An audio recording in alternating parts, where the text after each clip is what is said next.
Assalamualaikum warahmatullahi wabarakatuh. Sebelumnya perkenalkan, nama saya Muhammad Mahrus Muzaki, Prodi Hadris Matematika Fakultas Tarbiyah Universitas Al-Falah Hasuniyah. Dalam video ini saya akan membacakan jawaban saya tentang evaluasi akhir semester mata kuliah Filsafat Pendidikan Islam yang diampu oleh Bapak Muhammad Zainal Arifandi. Baik, saya akan membacakan jawaban saya. Untuk pertanyaan yang pertama, mengapa seorang pendidik itu harus memahami tujuan filsafat pendidikan Islam?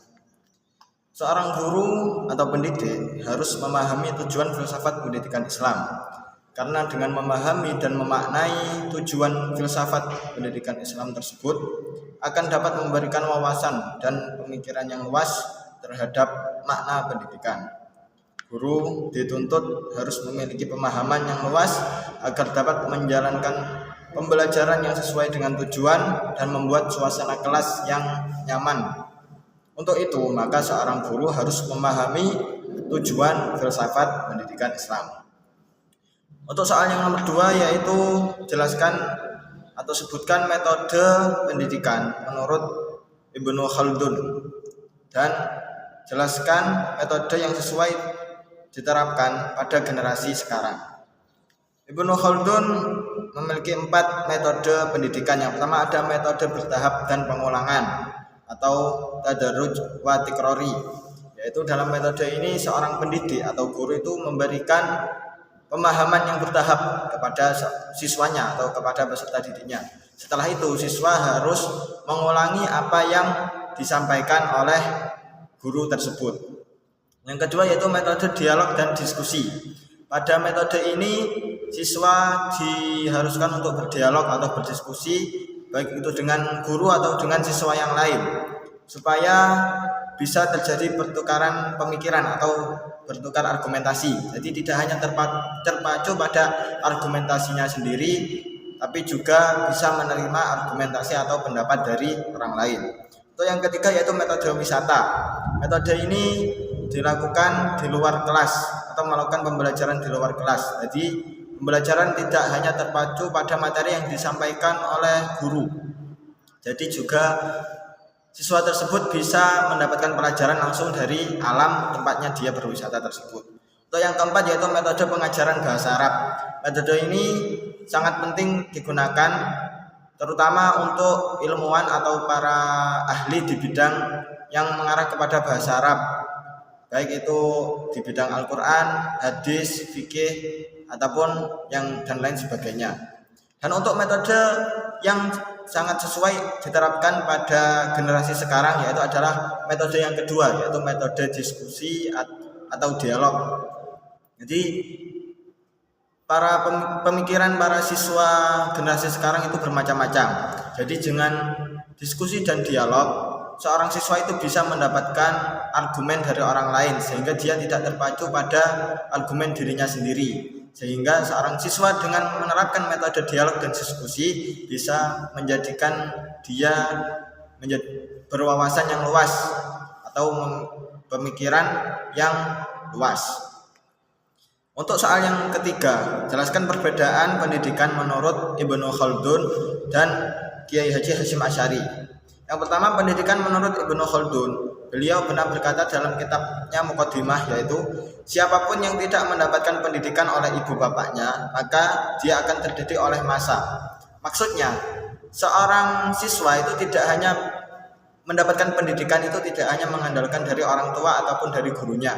Bisa dia mendapatkan pendidikan sendiri dari baik itu dari lingkungannya atau dari pengalamannya. Yang untuk selanjutnya pendidikan menurut Kiai Haji Hasyim Asy'ari, yaitu ada dalam pribadi ulama yang mengamalkan ilmunya, yang bagus amalnya dan bertakwa kepada Allah, bukan yang mencari kenikmatan dunia seperti harta, pangkat, santri yang banyak dan lain sebagainya. Jadi secara garis besar perbedaan pemikiran dari Kiai Haji Hasyim Asy'ari dan Ibnu Khaldun. Untuk Kiai Haji Hasyim Asy'ari itu pendidikan hanya didapat dari seorang guru atau seorang alim ulama. Sedangkan menurut Ibnu Khaldun pendidikan tidak hanya didapat dari seorang guru atau orang tua, melainkan dari unsur-unsur selain keduanya, baik itu dari unsur lingkungan, pengalaman sosial ataupun yang lain sebagainya. Untuk soal yang nomor 4, jelaskan kriteria pendidik dan peserta didik menurut Imam Al-Ghazali. Untuk kriteria pendidik yang pertama yaitu pendidik jangan mengharapkan materi atau upah.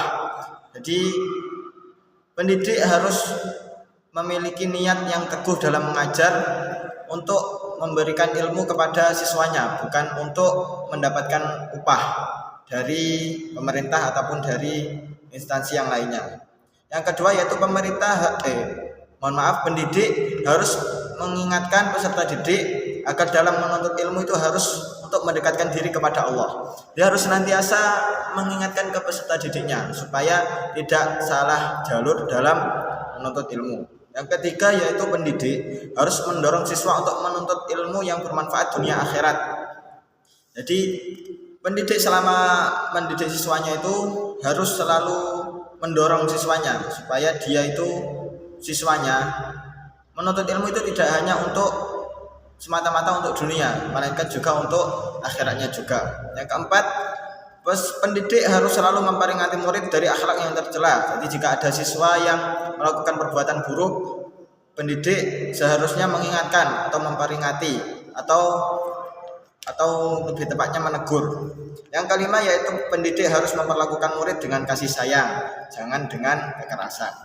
Untuk kriteria peserta didik, yang pertama yaitu mendahulukan kesucian jiwa dari kemunkaran akhlak.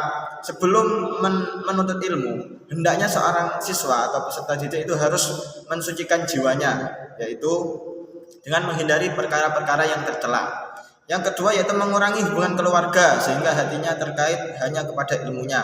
Misalkan seorang santri harus, jika orang tuanya memondokkannya, maka jangan dia itu terlalu memikirkan keluarganya atau orang tuanya, sehingga kalau dia memikirkan orang tuanya maka dia tidak akan terfokus kepada ilmunya. Maka harus dia mengurangi hubungan keluarga atau sebisa mungkin tidak memikirkan keluarganya yang di rumah, sehingga dia bisa fokus untuk menuntut ilmu. Yang ketiga, bersikap rendah hati dan sopan santun pada guru. Ini harus dimiliki oleh setiap peserta didik untuk melakukan sifat yang sopan santun dan rendah hati, kalau dalam istilahnya itu tidak ngelamak kepada gurunya. Mungkin itu saja jawaban dari soal evaluasi akhir semester mata kuliah Filsafat Pendidikan Islam dari saya. Jika ada kurangnya dalam saya membacakan jawaban ini, saya mohon maaf yang sebesar-besarnya. Assalamualaikum warahmatullahi wabarakatuh.